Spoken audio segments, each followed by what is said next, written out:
दर्शकों, अभी civil hospital Hisar में मौजूद है और आपको पता है कि पिछले लगभग 15 दिनों से विक्रम हत्याकांड जो चला हुआ है, कापड़ो गांव का वो व्यक्ति जिसकी एक खेत में मौत जो है वो बताई जा रहा है कि हो गई थी, वो एक्सीडेंट था या फिर मर्डर था, अभी तक साफ नहीं हो पाया है। पुलिस इन्वेस्टिगेशन इसकी कर रही है।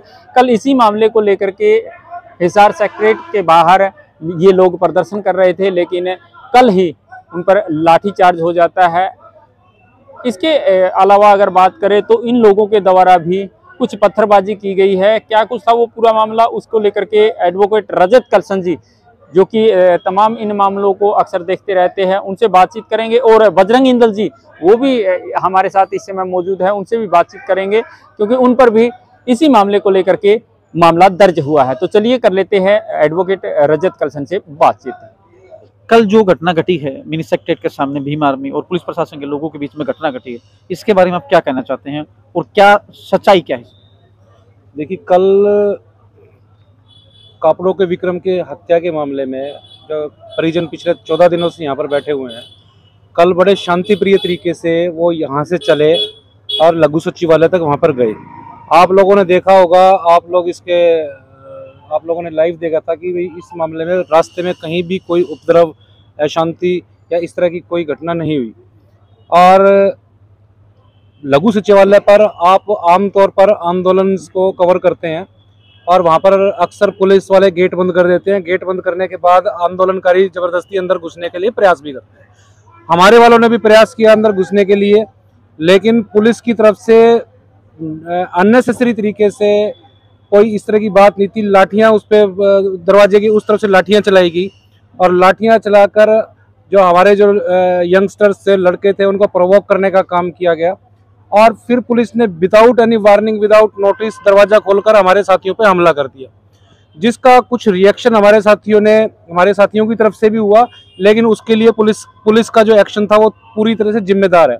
और पुलिस ने हमारे साथियों को भगा के मारा, भगा के उनको चोटें मारी और हमारे 25 के करीब साथी जो है वो इंजर्ड हैं, घायल हैं और उनके मेडिकल हो रहे हैं। इसके बाद हमारे 25 साथियों को पुलिस ने इलीगली अरेस्ट किया, सारी रात अवैध हिरासत में रखा। कुछ साथियों को अब भी अवैध हिरासत में रखा हुआ है और रात को उन लोगों को 3rd डिग्री टॉर्चर किया गया। उनकी गर्दनों को उठाकर पकड़ के पानी में डुबोई गई, उनके टांगों पे, कमर पे वहाँ पे गिड़ियाँ फेरी गई, उनके नाजुक अंगों पर लाठियों से चोटें मारी गई और भी बहुत तरह के अत्याचार हमारे साथियों के ऊपर किए गए हैं। इस सब का भी हम पुलिस से हिसाब किताब करेंगे। पुलिस का आरोप है कि पत्थर जो हैं वो प्रदर्शनकारी साथ लेके आए थे, इसमें आप क्या कहना चाहते हैं? बिल्कुल भी नहीं। अगर हमारे साथियों की कोई इंटेंशन उपद्रव करने की होती तो रास्ते में बहुत शहर के महत्वपूर्ण चौक आते हैं, वहां पर कहीं भी हमारे साथी जाम लगा सकते थे, कुछ भी कर सकते थे। बड़ा शांति प्रिय तरीके से हमारे लोगों ने प्रदर्शन किया और हमारे साथियों ने केवल प्रशासन से डीसी को बुलाकर ज्ञापन देने की मांग की थी, लेकिन प्रशासन ने वो हमारी बात नहीं मानी और हमारे साथियों को उकसाने का काम किया, जिसकी वजह से कल का जो इंसिडेंट हुआ। कितने लोग गिरफ्तार हैं और कितने लोगों चोटिल हुए हैं? हमारे कल 25 साथी जो है गैर हाजिर थे, उसमें से पता चला कि 12 साथियों को छोड़ दिया गया है। 12-13 साथी अभी भी पुलिस की अवैध हिरासत में है। एक हमारे साथी छांगेराम जी को हिसार के इलाका मजिस्ट्रेट की कोर्ट में पेश किया गया है। केवल एक को इलाका मजिस्ट्रेट की कोर्ट में पेश किया गया है। एक साथी हमारे जसविंदर पहलवान है, वो मिसप्लेस हैं। उस बारे में हम लोगों ने एसपी से बात की, डीसी से बात की, डीएसपी से बात की, थाना इंचार्ज से बात की, चौकी इंचार्ज से बात की। वो ये कह रहे हैं कि इस आदमी का हमको पता ही नहीं है कहाँ पर है।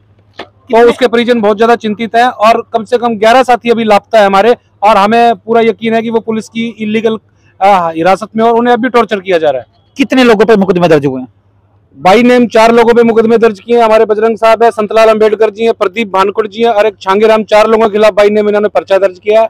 काफी अन्य है और अन्य का मतलब ये है कि जो भी साथी आगे, इनकी मंशा पुलिस की यही है कि जो भी साथी सक्रिय रूप से इस आंदोलन में हिस्सेदारी करेगा उसको अन्य में शामिल करके उसकी भी गिरफ्तारी करने का ये काम करेंगे। और इन गिरफ्तारियों की आड़ में, इन मुकदमों की आड़ में जो पुलिस प्रशासन है यहाँ पर ब्लैकमेलिंग करने का काम कर रहा है और परिजनों के ऊपर दबाव बना रहा है कि तुम्हारे ऊपर मुकदमे वापस ले लेंगे, तुम्हारे साथियों को छोड़ देंगे, तुम्हारे परिजनों को छोड़ देंगे, लेकिन ये शव का अंतिम संस्कार कर दो।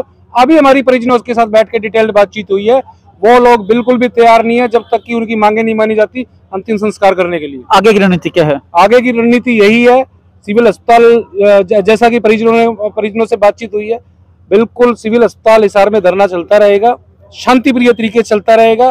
और पहले भी हमने शांति प्रिय तरीके से चलाने की कोशिश की है। पुलिस ने इस मामले को हिंसा का रूप दिया और पुलिस की वजह से ये सारा का सारा जो मामला खराब हुआ है। रजत जी, आप हमेशा कहते हो कि हम संविधान को मानने वाले लोग हैं, संविधान को मानने वाले लोग हैं, कानून को मानने वाले लोग हैं, लेकिन कल आपके लोगों के द्वारा ही कानून हाथ में लिया गया, क्या कहेंगे?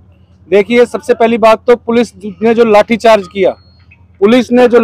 किया, हमारी तरफ से कोई एग्रेशन नहीं था, हमारी तरफ से कोई पहले पत्थरबाजी नहीं की गई, पुलिस की तरफ से लाठियां बरसाई गई। जब निहत्थे लोगों के खिलाफ लाठियां बरसाई जाती हैं तो वो भागते हैं और अपना बचाव करते हैं। और इसी में कुछ एक दो साथियों की तरफ से कुछ इस तरह हुआ होगा तो वो सारा का सारा वो कोर्ट में एविडेंस का विषय है, वो सारी की सारी अंडर इन्वेस्टिगेशन है मामला। वो इस टाइम हम उस पर कोई टिप्पणी नहीं कर सकते। सर, आपका क्या कहना है? आप पे मुकदमा दर्ज हुआ है, क्या कहना चाहते हैं? मुकदमेबाजी आंदोलन के अंदर आंदोलनकारियों को पता होता है कि उनको जेल भी जाना पड़ सकता है और अननेसेसरी रूप से पुलिस के द्वारा टॉर्चर भी किया जा सकता है। तो जितने साथी यहाँ बैठे हैं और जो साथी यहाँ नहीं है, जो आंदोलनों के हिस्सा रहे हैं, वो इस बात से भली बाकी परिचित है कि मुकदमा कोई बड़ी बात नहीं है। सरकार की सह पे सारा का सारा प्रशासन द्वारा खेल किया जाता है।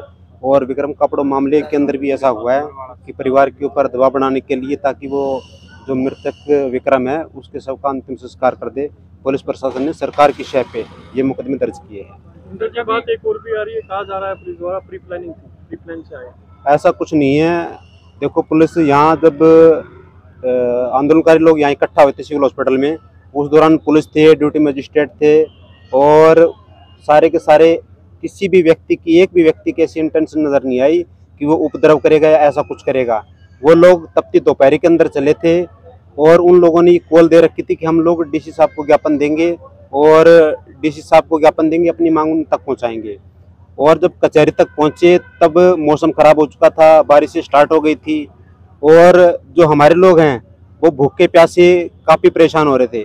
अब मौके के ऊपर किसी भी प्रशासनिक अधिकारी का ना आने से हमारे जो प्रदर्शनकारी है वो पहले से रोषित थे, लेकिन जब पुलिस ने पहल कर दी, पहल के बाद में नतीजे आप लोगों के सामने हैं कि दोनों तरफ से थोड़ा बहुत टकराव हुआ है।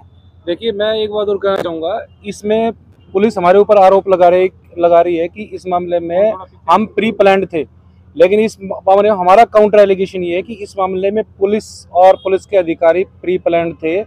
वो लोग इस आंदोलन से तंग आ चुके हैं, पीड़ितों की मांग मानने के लिए तैयार नहीं है। किसी भी कीमत पर वो चाहते हैं कि अंतिम संस्कार हो जाए और अंतिम संस्कार जब होगा, जब बवाल होगा, इसलिए पुलिस की तरफ से पहले लाठीचार्ज किया गया और लाठीचार्ज की आड़ में मुकदमा दर्ज किया गया। अब पुलिस के अधिकारी जो सीआईडी के लोग हैं और लोग दाएं बाएं से संदेश भेज रहे हैं कि मुकदमा सेटल कर देंगे, तुम्हारे लोगों को छोड़ देंगे, एक बार अंतिम संस्कार करा दो। सीधा दबाव है, बिल्कुल परिवार के ऊपर दबाव बनाया जा रहा है कि तुम्हारे लोगों को पकड़ रखा है, अभी एक को कोर्ट में पेश किया, बाकी को भी कर देंगे। और एक हमारे समाज के पुलिस अधिकारी को इन्होंने 2 स्टार सब इंस्पेक्टर उनको पकड़ के अंदर किया हुआ है, इसका कैरियर खराब कर देंगे अगर तुमने अंतिम संस्कार नहीं किया था। मैं उनका नाम नहीं बताना चाहता हूँ, वो पुलिस की कस्टडी में और अपने अधिकारी को इन्होंने टॉर्चर करने का काम किया।